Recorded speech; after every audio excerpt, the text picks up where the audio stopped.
We're back again. It's Falcons Daily. I am CG Craig Green, your host, and it is a Wednesday. The Falcons will be returning back to practice today. You'll hear from Raheem Morris at some point, also as well. Some of the players, maybe, if they decide they want to step in front of the podium, one of them will most likely be, almost definitely, be Michael Penix. You probably won't hear from AJ Terrell unless he is going to practice. We still don't have any word about that. Again, Raheem said it's going to be basically Wednesday before we hear something. So, again, his press conference has not come out yet this morning. We are out in front of all of that. So, we'll see what Raheem has to say. But looking at the Falcons and what they've done with the cornerback position since AJ was injured on Sunday night, they brought Keith Taylor back to the Falcons. He's back on the practice squad right now because they just put him on the squad. That tells me that they plan to possibly elevate someone to the main roster or possibly even put AJ Terrell on an injured reserve, which I think would be worst case scenario. But for the time being, I think that the Falcons could be looking at one of their rookies as well, Kobe Bryant, who is still on the practice squad, the Hawk Mamba. If he is got a clean bill of health, it's very possible that he could be a game day elevation from the practice squad to the 53-man roster. And remember, he's also another ball hawk that the Falcons had scouted while he was at Kansas. And if you put him out there, who knows if he's ready or not. He'll probably end up getting baptized by fire. That's for certain. Just put him out there in coverage against, this week it would be maybe Teteroa McMillan or someone like that. I remember Adam Thielen had been traded back to Minnesota, so Ted McMillan is going to be most likely their number one receiver over there for the Panthers. But again, AJ, not sure how long he's going to be out. On the 53 already, you've got Natron Brooks, Mike Ford, and also Clark Phillips, who probably could maybe do a little committee type of replacement for AJ in the time being, if AJ can't play, that is.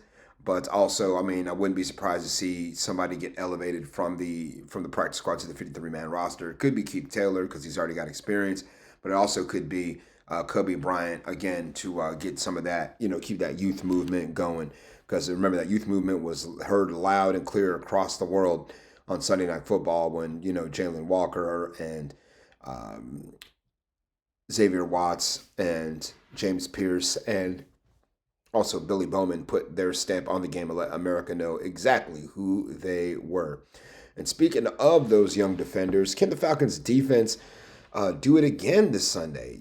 Again, they're taking on the Carolina Panthers this Sunday at 1 o'clock at Bank of America Stadium.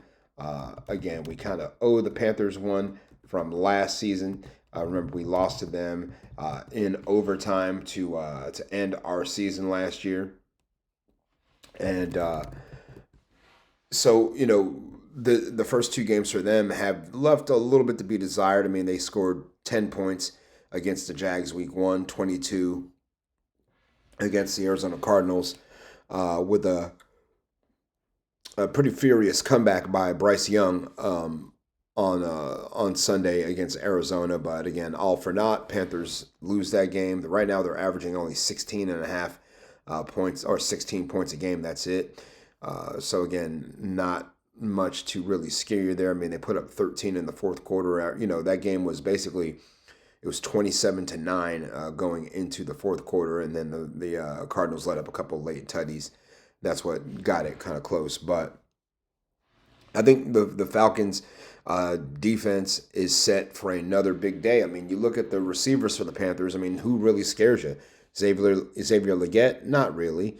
Teteroa McMillan? Not still books still written out on him. And then of course Hunter Renfrow? No, not really. None of these guys really scare you. The number one guy on their offense that you have to worry about, I think, outside of Bryce Young, is going to be Chuba Hubbard, of course, the running back. So I think if you really put the pressure on him to, if you put the pressure on Bryce Young to beat you with his arm, I think the Falcons will like exactly where they're going to be this Sunday. Again, Panthers offense, they're led by an offensive guy in Dave Canales, but right now they're having a hard time putting up points and whatnot. I mean, a couple of preseason games they had, they lost 20-3 to the Texans, 19-10 to the Steelers. So, it's been a trend for them, and I think the Falcons are set up nicely to have another big day defensively against those pesky Carolina Panthers. Desmond Ridder has found a new NFL home, y'all. He right now is going to be playing with the Minnesota Vikings. He has signed with them to their 53-man roster. He is not a practice squad guy. He is on the roster. Is he a better option than J.J. McCarthy right now? If you're a Viking fan, you probably may say no because you've been waiting for McCarthy to play and he did help you win the first game. But I don't know. I mean, from an experience standpoint, I would say Ritter's a better option. He has been in those big moments in the NFL where he's had to, lead comeback victories and the like, and been in those tight moments where he's had to make a throw or not make a throw or make a play or, where the game rode on that. And not saying McCarthy hasn't been in that, but again, remember when he played at Michigan, he was on a heavy defensive team. He did not really come across to me as a guy who could take over and could put the team on his back, in the fourth quarter when you had to have a touchdown or whatever it might be. McCarthy, again, he gave me more game manager vibes, more cog in the wheel type of guy versus, like a leader per se. And I mean, I could be totally off on him right now, but that's just the feeling that I get. So just because I know Desmond Ridder and I've seen what Ridder has done and I've heard him talk and how he speaks and I've seen how he carries himself, I think right now McCarthy should sit behind Ridder and learn at least for a little while. Right now your quarterback situation's kind of screwed anyway with McCarthy being hurt. So why not? Desmond Ritter's bounced around the league a little bit after he left the Falcons, was traded to Arizona, remember, ended up on the Raiders, and then just was with his hometown Cincinnati Bengals during the preseason. They decided not to keep him, and that's why he's a free agent now. But the Vikings said we need a able-bodied quarterback, and enter Desmond Ridder. So he's back. And good luck to him. And I think he will be a better option. And maybe this time around, because he's had four go-arounds now with different teams, maybe now things will click for him and the game will slow down all the way to where he needs it to be. And he'll execute at a high level and make Minnesota a home for him and his family for a long time to come. So best wishes, Desmond Ridder. Congratulations on getting that contract with them. And we'll see you down the road sometime, I'm sure. But,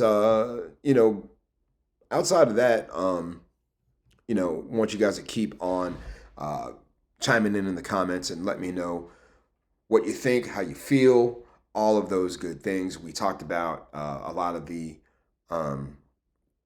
differing opinions on Younghoe Koo and where we stood on that. And so let's see, do we have any comments today? We're checking right now to see if there's anything in there that we could give you. So we're looking right now. Let's see, Jeff Holton, 1225. He's in early and often a lot of times.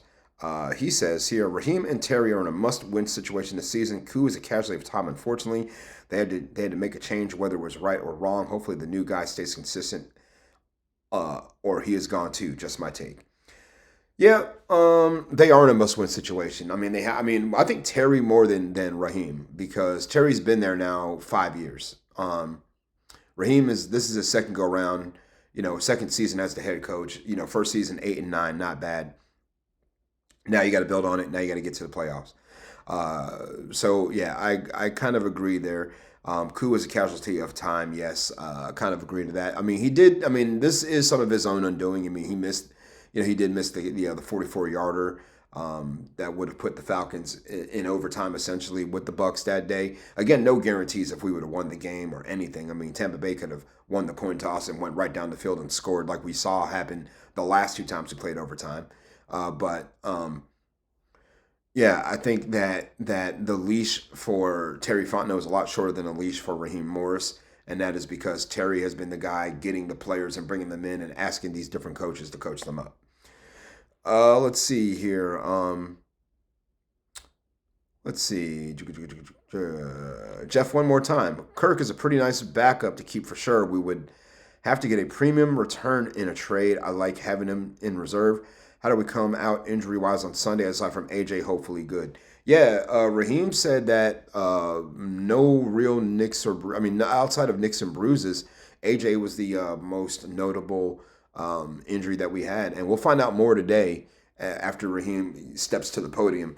And also when the injury report was released. So keep your eyes on that. Keep your eyes and see if AJ practices at all. Remember, Darnell Mooney practiced all of week 1 and still didn't play. So take the injury report for what you will. Take the words from the press conference for what you will. You can use all those things to kind of craft your theories about who's going to play, who's not going to play, because I can guarantee you the Carolina Panthers are watching and they're listening. All right, folks, we'll be back tomorrow with more, and we'll chop up a little bit more about the Panthers and where they stand and things we need to look out for when it comes to their team, offense, defense, special teams. Hint, hint, hint, wide receivers don't scare me very much. But anyway, we'll be back tomorrow with more of that. We will see you then. Sayonara and buenos noches.